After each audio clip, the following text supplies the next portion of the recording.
ایک ایسا غلام کہ جس نے نبی پاک کو تلاش کیا، جذبہ کیسا تھا کہ اپنے آپ کو بھی بیچ دیا۔ ماجرا کچھ یوں تھا کہ وہ شخصیت خود کہتی ہیں کہ اچانک میرے دل میں خیال آیا، حالانکہ وہ کسی اور دین پر عمل کرتے تھے، مگر اچانک خیال آیا کہ سب سے افضل دین کون سا ہے، زمین و آسمان بنانے والی کون سی ذات ہے، اس تمام چیزوں کا خالق اور مالک کون ہے۔ وہ کہتے ہیں کہ میں اس زمانے میں ایک راہب تھے، میں تلاش کر کے ان کے پاس پہنچا اور ان سے کہا کہ ذرا یہ تو بتائیے اس پوری دنیا میں سب سے افضل دین کون سا ہے۔ تو وہ راہب کو کہتے ہیں کہ تجھے یہ اچانک بات کہاں سے سوچ گئی؟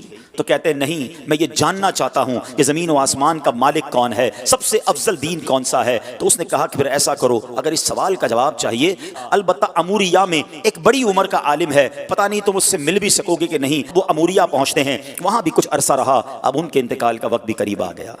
کہتا ہے اب آپ مجھے کس کے پاس بھیجتے ہیں؟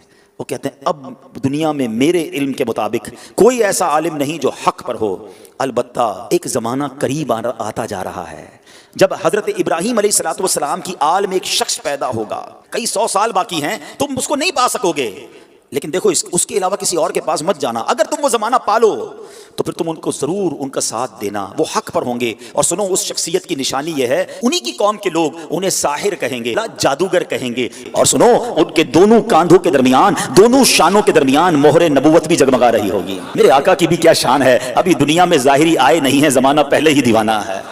شاعر کہتا ہے نا، ایک میں ہی نہیں ان پر قربان زمانہ ہے، جو رب دو عالم کا محبوب یگانہ ہے۔ آقا کا پتہ بتا دیا، مگر کب آئیں گے، کدھر آئیں گے، کہتے کچھ پتہ نہ تھا۔ اب وہ شخصیت کہتے ہیں کہ میں انتظار کرتا رہا، آخر ایک بستی کی طرف ایک قافلہ جا رہا ہے، عرب کی ایک وادی ہے، کھجوروں کی وادی ہے، یاد رہے ابھی لفظ مدینہ، اس شہر کو مدینہ کہا نہیں جاتا تھا، اس کے پہلے کئی اور نام تھے۔ کہتے ایک قافلہ جا رہا تھا، میں نے ان سے پوچھا تم لوگ کون ہو؟ وہ کہنے لگے ہم اس بستی کی طرف جا رہے ہیں جس بستی کا اشارہ اس راہب نے دیا تھا۔ آسان لفظوں میں سمجھ لو، وہ قافلہ مدینے کو جا رہا تھا۔ کہتے ہیں کہ ہم وہاں تجارت کرنے کے لیے جا رہے ہیں، ہم وہاں تجارت کرتے تھے، لیکن وہاں آل ابراہیم میں سے ایک شخص پیدا ہوا ہے، اس کی قوم اس کے قتل کے در پہ ہے، جس کی وجہ سے وہ ہجرت کر کے ہمارے شہر میں آ گیا ہے، ہمیں ڈر ہے کہ کہیں وہ ہماری تجارت کو روک نہ دے۔ اب سنو، مدینے پر اس کو کنٹرول حاصل ہو گیا ہے، معاذ اللہ وہ قافلے والے نبی پاک علیہ السلام کے خلاف باتیں کر رہے تھے، مگر اس عاشق رسول کے دل کی دھڑکن تیز ہونے لگ گئی، ارے یہ تو وہی نشانی ہے، مدینے میں آل ابراہیم سے ایک شخص آ گیا ہے، قوم جو ہے اس کے خلاف ہے۔